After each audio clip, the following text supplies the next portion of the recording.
Okay जी, अस्सलाम वालेकुम। हम लोगों ने बेटा सिर्फ कंट्रोलर को क्रिएट किया था और किस तरीके से हम लोग लारावेल का प्रोजेक्ट क्रिएट कर सकते हैं, ये हम लोगों ने बात की थी पिछली दो वीडियोस में। अ, उसमें थोड़ा सा इशू आया हुआ था लारावेल लाइन के लिए। वो इस तरीके से अगर किसी का क्रिएट नहीं हो रहा तो सेकंड लाइन ये हमारे पास मौजूद है, इस तरीके से क्रिएट हो जाता है। ठीक है। अब हम लोग बात करेंगे कि एचटीएमएल फाइल एक जनरेट करके किस तरीके से उसका डाटा रिसीव करके हम किसी दूसरे पेज पर मूव कर सकते हैं। ठीक है। उसके लिए हम लोग जरा कोड करेंगे। अब ये देखिए, सबसे पहले तो ये मैंने ऑलरेडी प्रोजेक्ट इसी लाइन के जरिए से मैंने क्रिएट कर लिया है। बेसिक के नाम का ये मौजूद है। ठीक है। अब मैं क्या करता हूँ, सबसे पहले इसमें कंट्रोलर क्रिएट करना है। तो मैंने आप लोगों को कहा था ना, अच्छा तरीकाकार यही है कि आप लोग उस प्रोजेक्ट में जाकर आपने जो गिट बैश इंस्टॉल की है ना उसको ओपन कर लें। यहाँ राइट क्लिक की मैंने और ये मैंने गिट बैश ओपन कर ली। ठीक है। अब उस पर हमने सबसे पहले कंट्रोलर बनाना, जो कि लास्ट वीडियो में भी हम लोगों ने देखा था। ये रहा हमारे पास ना कोड। मैं इसको कॉपी करता हूँ, सेम एज इट इज मैं आपको भेज रहा हूँ। तो ये मैंने यहाँ पर पेस्ट कर दिया। ओके, थोड़ा सा इशू है। वो बैक साइड पर कंट्रोल वी जो प्रेस किया था उसकी वजह से हमारे पास ये आ गया। अब मैंने पेस्ट किया। अब यहाँ पर ये जो कंट्रोलर नेम लिखा हुआ ना, इस जगह आप अपना कोई भी कंट्रोलर बना सकते हो। लाइक मैं लिख देता हूँ यूजर कंट्रोलर। ये मैंने एंटर किया। ओके, आई थिंक मैं किसी और प्रोजेक्ट में खड़ा हूँ। हम्म, ये दूसरे वाला प्रोजेक्ट ओपन है, बेसिक नहीं है। बट ओके, ये क्रिएट हो जाएगा। मैं इसको ऑफ कर देता हूँ। ओके। हमारे पास है ये फिफ्थ, ये बेसिक वाला मौजूद है। इस पर राइट क्लिक किया, इसको ओपन किया। अब यहाँ पर हम इसको, सॉरी, यहाँ पर हम इसको पेस्ट कर देते और इसके बाद यहाँ हम अपना कंट्रोलर नेम लिखते हैं, यूजर कंट्रोलर। कंट्रोलर हमारे पास सक्सेसफुली क्रिएट हो गया।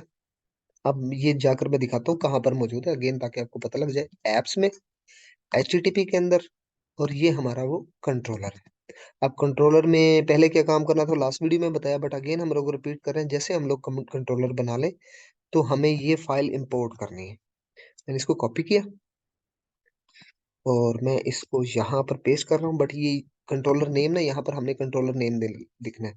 मैं राइट क्लिक करके रीनेम करके ना इस नेम को कॉपी कर लेता हूँ जो अभी हमने कंट्रोलर बनाया है। सॉरी सॉरी, इधर ऐड नहीं करना, वेब डॉट पीएचपी में ऐड करना हमने इसको। अब वेब डॉट पीएचपी हम लोग ओपन कर लेते हैं। वेब डॉट पीएचपी हमारे पास किधर होगी, पब्लिक के अंदर, सॉरी राउट्स के अंदर। और ये वेब डॉट पीएचपी, क्योंकि यहाँ पर हम लोग को कंट्रोलर कॉल करना है तो मैं यहाँ पर इसको पेस्ट कर रहा हूँ। अब कंट्रोलर नेम उठा लेते हैं, रीनेम, कॉपी, और मैं यहाँ पर इसको पेस्ट कर देता हूँ। ठीक है। ये हमारा कंट्रोलर बन गया। अब इस कंट्रोलर के थ्रू हम लोगों ने कॉल करना होता है कि किस तरीके से हम लोग इसको कॉल कर सकते हैं। तो हमारा जो राउट बनता है वो किस तरीके का बनता है, मैं इसको कॉपी करके यहाँ पेस्ट करता हूँ। और ये जो अनोनमस फंक्शन है ना, हम इसको रिमूव कर देते हैं। ठीक है। अब इस पर चलें, इसको स्टार्ट करने से पहले ना सी डी बेसिक, हम अपनी फाइल में आ रहे हैं। ये फाइल मौजूद है, हम इस वक्त BSS फिफ्थ में खड़े थे। अब यहाँ पर हमने सर्वर रन करना है। PHP आर्टिसन सर्वर ये मौजूद है ना, कमांड मैंने एंटर की। हमारा ये प्रोजेक्ट चल पड़ा ताकि हम लोग इसको देख सकें। अभी ये मुझे एरर देगा, रीजन ये मैंने राउट बनाया हुआ है और ये राउट पूरा है नहीं। ठीक है, वो उसी का एरर दिया उसने। ये हमारे पास वो बेसिक चीज मौजूद है। अब ये कहाँ पर है, पब्लिक के फोल्डर के, सॉरी, रिसोर्स के फोल्डर के अंदर। और ये व्यूज के अंदर ये वेलकम ब्लेड डॉट पीएचपी मौजूद है। ये वाला सारा कोड था, मैं उठाकर इसको रिमूव कर देता हूँ और मैं इसको सेव करता हूँ। तो अब ये देखिएगा, ये ब्लैंक मौजूद है। अब इसी पर ही, हालांकि आप दूसरा बनाना चाहें तो चले, मैं दूसरा सेकंड पेज ही बना लेता हूँ। हम क्या करते हैं, एक और पेज बनाते हैं। व्यू में गया, मैंने इसको किया form page dot blade dot PHP. ठीक है, ये हमारे पास पीएचपी का पेज आ गया। अब हम इस पर ये HTML कोड और इधर H1 की फिलहाल मैं हेडिंग ऐड कर देता हूँ। ताकि हम लोग देख सकें कि हमारा डाटा यहाँ आ रहा है कि नहीं आ रहा। फॉर्म पेज, ठीक है। सबसे पहले मैंने उसका राउट बनाना है। ये राउट हमारे पास जो बनेगा वो कुछ इस तरीके का बनेगा। इस यूआरएल पर FRM पर हम कह देते हैं, FRM जैसे मैं एंटर करूंगा वहां पर अब कंट्रोलर हमारा ये वाला यूजर कंट्रोलर, ठीक है। फिर कॉलन कॉलन और क्लास, उसके बाद कोमा हम फंक्शन नेम लिखते हैं। FRM के नाम से ही बना लेता हूँ मैं फंक्शन, ठीक है। अब ये फंक्शन हमारे पास अभी है नहीं, सबसे पहले हम इसको जाते हैं, इसका इसको क्रिएट करते हैं यूजर कंट्रोलर में। यहाँ पर फंक्शन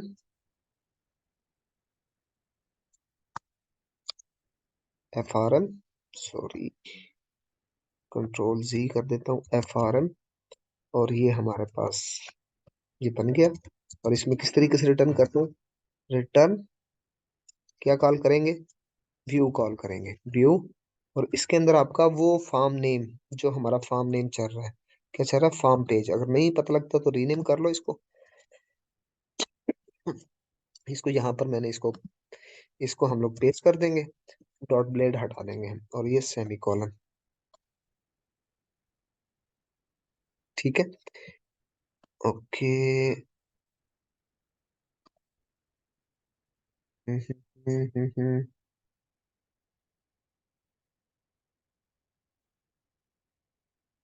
फॉर्म अनडिफाइंड, ओके देख लेते हैं हम लोग।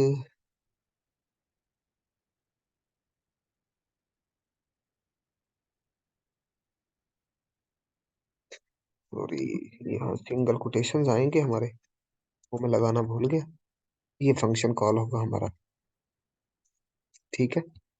अब ये फंक्शन कॉल होगा मतलब FRM जैसे मैं लिखूंगा वो ये फंक्शन कॉल करेगा, और ये फंक्शन कहाँ, यूजर कंट्रोलर में। और वो फॉर्म पेज को व्यू करवा देगा। अभी देख लेते हैं हम, ये इधर आते हैं, और यहाँ पर मैं /FRM लगाता हूँ और एंटर प्रेस करता हूँ। तो ये देखिए हमारा पेज एक्सेस हो गया।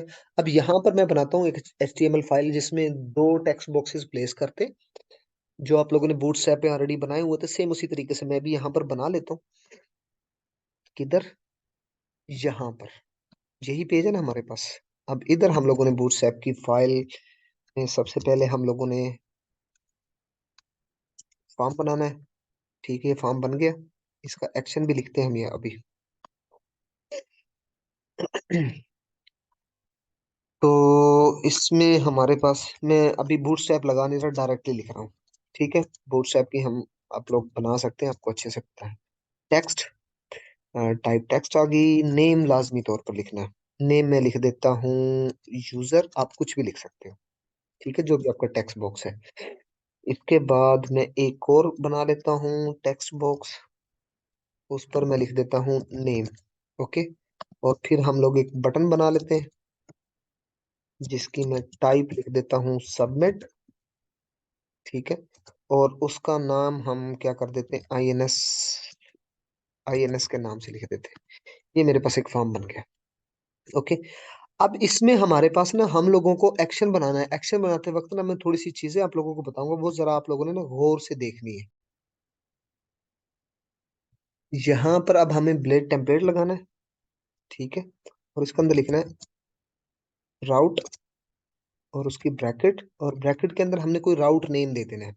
लाइक जैसे एक्शन का बटन परफॉर्म हो तो वो किधर चला जाए, शो पेज की तरफ चला जाए। अब ये राउट है।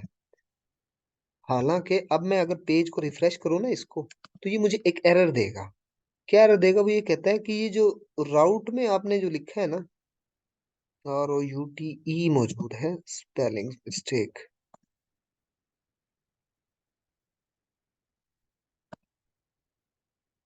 ठीक है। अब ये एरर दे रहा है, कहता है शो पेज ना नॉट डिफाइन है। इसका मतलब हमने इसका यहाँ पर जो वेब पेज के अंदर ना राउट नहीं बनाया हुआ है। तो मैं इसको फिलहाल यहाँ पेस्ट करता हूँ, ओके सॉरी। मैं इसी को राउट को, हमारा ये जो पहले वाला मौजूद है ना, इसी को same as it is copy करके पेस्ट कर देते हैं।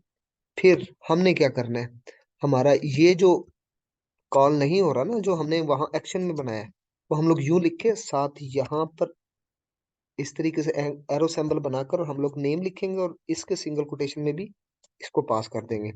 अब ये हमें एरर नहीं देगा। आगे ना पेज, तो ये एरर आएगा आप लोग जैसे ही फॉर्म पेज पर ये एक्शन बनाएंगे, इस बात का ख्याल कीजिएगा। ठीक है।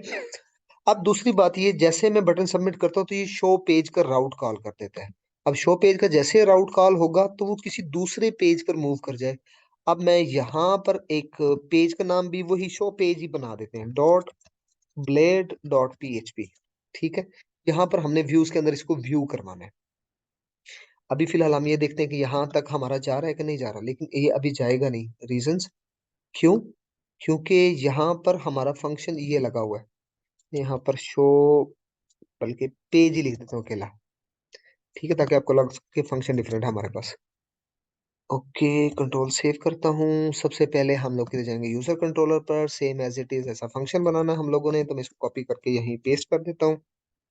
उसके बाद वेब पर जाएंगे, ये मैंने कॉपी किया और इधर से ये मैंने फंक्शन का नेम लिख दिया, क्योंकि यही हमारे पास हो रहा है। अब इसमें कॉल क्या हो रहा है, कौन सा पेज कॉल हो रहा है, ये वाला शो पेज वाला। इसी को मैं रीनेम करता हूँ ताकि मैं इसको कॉपी कर सकूं। मैं इसको कॉपी किया, यहाँ पर मैंने इसको पेस्ट किया, क्योंकि ये आपकी प्रैक्टिस पहले हो चुकी है। अब ये उस पेज पर मुझे ले जाएगा। ये देखिएगा, मैं इसको रिफ्रेश करता हूँ और इसके बाद जैसे मैं इंसर्ट पे क्लिक करता हूँ, ये देखिए ये शो पेज पर आया हुआ है। तो शो पेज पर अभी कुछ लिखा नहीं हुआ, दैट्स वाई यहाँ पर कुछ भी नहीं शो हो रहा। मैं यहाँ पर एक एम्प्टी एचटीएमएल बनाकर और यहाँ जस्ट लिख देता हूँ शो पेज। ठीक है। तो अब जो जो डाटा हमारे पास हम पीछे से इंसर्ट करें टेक्स्ट बॉक्स से, वो इस पेज पर हमारे पास शो हो जाए। अब उसके लिए हम लोग कोड करते हैं और फिर मैं आपको बताता हूँ किस तरीके से हमारे पास ये सारा का सारा काम होगा। ठीक है।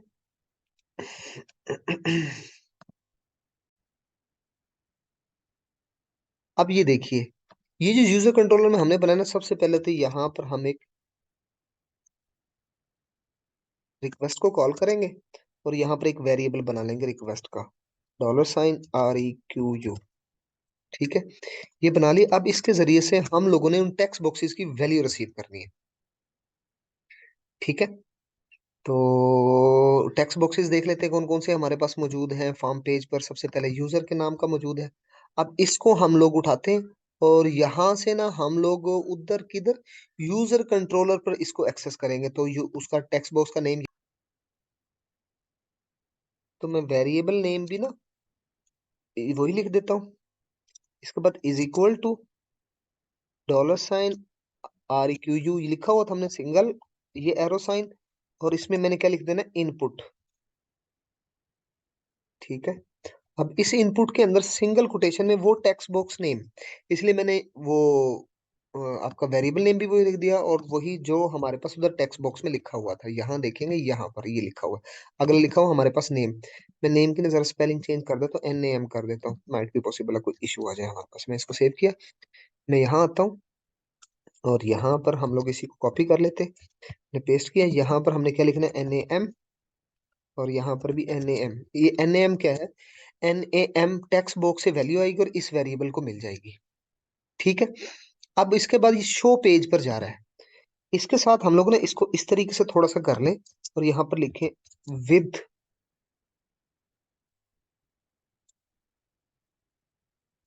ठीक है। अब ये विद की ब्रैकेट है हमारे पास।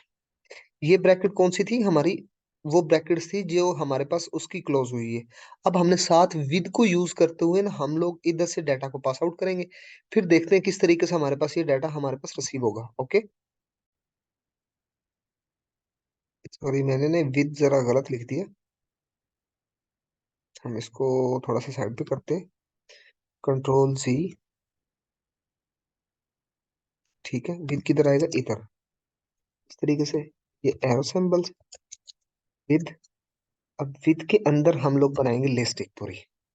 ठीक है, ये लिस्ट हमने एंटर कर दी। अब सिंगल कोटेशन में ना हम लोगों ने यहाँ पर कोई ना कोई नेम पास करना है, मतलब लाइक ये इसको कहते हैं हम डिक्शनरी।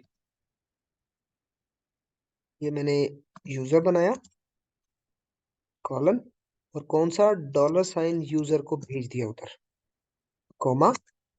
फिर हम लोगों ने क्या लिखा, ओके, आई थिंक यहाँ कोई मिस्टेक है। यहाँ मेरे ख्याल में यहाँ ना ये सैंपल आएगा हमारा, डबल और ये, ठीक है। ये यूजर आएगा। इसी तरह एक और वेरिएबल नेम मैं सेम यूं ही लिख रहा हूँ ताकि हमें मिस्टेक्स ना हो, वरना डिफरेंट भी यहाँ यूज कर सकते हो, ठीक है। अब इसी तरह सेम ये एरो सिंबल, और इधर हमारा वो वेरिएबल नेम $, नेम, NAM, ठीक है। ये हमारे पास दो वैल्यूज किधर चलेगी, ये उधर चलेगी, वहां पर जहां पर हमने शो डाटा। अब ये शो डाटा जो मौजूद है ना, यहाँ पर हम ब्लेड टेम्पलेट लगाएंगे, शो पेज लिखा रहने देते हैं। और इसके नीचे में यहाँ पर ब्लेड टेम्पलेट में सबसे पहले मेरे पास क्या कॉल और एक नेम कॉल और NAM कॉल हो रहा है। यहाँ से देखो यूजर कंट्रोल में ये यूजर कॉल हो रहा है और एक NAM कॉल हो रहा है, ये वाले नेम लिखने हैं। अब यहाँ पर मैं नेम की जगह ABC लिखूंगा तो मैं वो ABC कॉल करूंगा, एक यूजर और एक ABC। सबसे पहले मैं यहाँ पर कॉल कर लेता हूँ यूजर, फिर इसी तरह फिर ब्लेड टेम्पलेट, और इसमें मैं कॉल कर लेता हूँ ABC। अब यूजर नेम और वो सारी की सारी हमारे पास हम जो भी एंटर करेंगे वो यहाँ प्रिंट हो जाएगा। ओके, तो देखते हैं, हम लोग वापस पीछे आते हैं, और यहाँ पर मैं लिख देता हूँ मान, और यहाँ पर लिखता हूँ खान, और ये मैंने इंसर्ट पे जैसे क्लिक किया। ओके, अनडिफाइंड कांस्टेंट यूजर, हाँ जी, यूजर का इशू आया हुआ, तो हम भी देख लेते हैं यूजर में क्या प्रॉब्लम है। ओके, आई थिंक हम डॉलर सैंपल लगाना भूल गए, ठीक है। तो ये डॉलर सैंपल साथ के साथ हमारे पास आ जाएंगे। अब इसको मैं अगर रिफ्रेश करता हूँ तो हमारे वो सारे ये देखो, उस्मान और खान ये दोनों प्रिंट हुए हुए हैं। अब मैं क्या करता हूँ, इनको जरा हेडिंग्स में कन्वर्ट कर देता हूँ। ये हेडिंग आ गई। अब मैं ये मेरा जो ब्लेड टेम्पलेट है उसको उठाकर मैं यहाँ पर प्रिंट करता हूँ, ठीक है। फिर इसी तरह आपका H1, फिर इसके अंदर मैं ये वाला वेरिएबल, अब ये ABC आया किधर से, यूजर कंट्रोलर से, ठीक है। वो H1 में आपको अलग अलग नजर आएंगे, उस्मान खान। वापिस जाता हूँ, मैं यहाँ पर क्या लिख देता हूँ, कबीर खान, और ये मैंने इंसर्ट किया। ये कबीर खान पहुंच के दूसरे पेज पर। हुआ किस तरीके से, सबसे पहले हमने वेब पेज में पहला URL बनाया ये, इसके जरिए से हमारा FRM कॉल हुआ, ठीक है। और FRM कौन सा है, वो ये जैसे ही मैं FRM लिखता हूँ ये फॉर्म कॉल होता है। अब वो किस तरीके से कॉल हुआ, इधर से ये FRM फंक्शन है, वो किधर है, यूजर कंट्रोलर में। ये ऊपर फंक्शन मौजूद है फॉर्म, उससे क्या हुआ, फॉर्म पेज व्यू हुआ। फॉर्म पेज कौन सा, व्यू के अंदर फॉर्म पेज के नाम से मौजूद है। फॉर्म पेज पर जब जाते हैं तो उधर हम लोगों ने यहाँ पर दो टेक्स्ट बॉक्सेस बनाए, एक्शन में इस तरीके से हम लोगों ने ये राउट बनाया। अब ये राउट जो बना हुआ है ना, शो पेज, हमें यूजर कंट्रोलर में, सॉरी, web.php के अंदर दूसरा जो राउट बनाना है वो इस तरीके से बनाना है, शो पेज, वही URL नेम, और नेम भी प्रॉपर्टी इस तरीके से हम लोग कॉल करेंगे। अब इसका फायदा ये है कि हमें तब ये कॉल होगा, वरना ये एरर देगा। और उसके बाद हमने यहाँ पर ये फंक्शन बनाया, वो पेज का बनाया। मैं यूजर कंट्रोलर पे जाता हूँ, ये पेज का फंक्शन बना हुआ है। अब इसमें ये दोनों टेक्स्ट बॉक्सेस की वैल्यूज आ रही है, ये यूजर और ये NAM क्या है, ये फार्म पेज के ऊपर हमारे पास यूजर और NAM टेक्स्ट बॉक्सेस के नेम है। वो यहाँ पर रिसीव हुए, इस तरीके से हमारे पास रिसीव होते हैं। ये अपन आपका ऊपर वाला जो वेरिएबल है ना, इससे ये गेट कर रहा है, ये यहाँ पर आ रहा है। इसके बाद ये शो पेज की तरफ हमने देख लिया तो वो मूव कर रहा था, लेकिन हमने इस तरीके से विद करके ये डिक्शनरी बनाकर भेजना। अब ये जो वेरिएबल है ना, ये पेज पर काम आते हैं, कहाँ, कौन से वाले पेज पर, शो पेज पर। ये शो पेज मौजूद है यहाँ पर, मैंने इस तरीके से इसको शो कर दिया। Okay, thank you. अभी नेक्स्ट हम डेटाबेस में देखते हैं।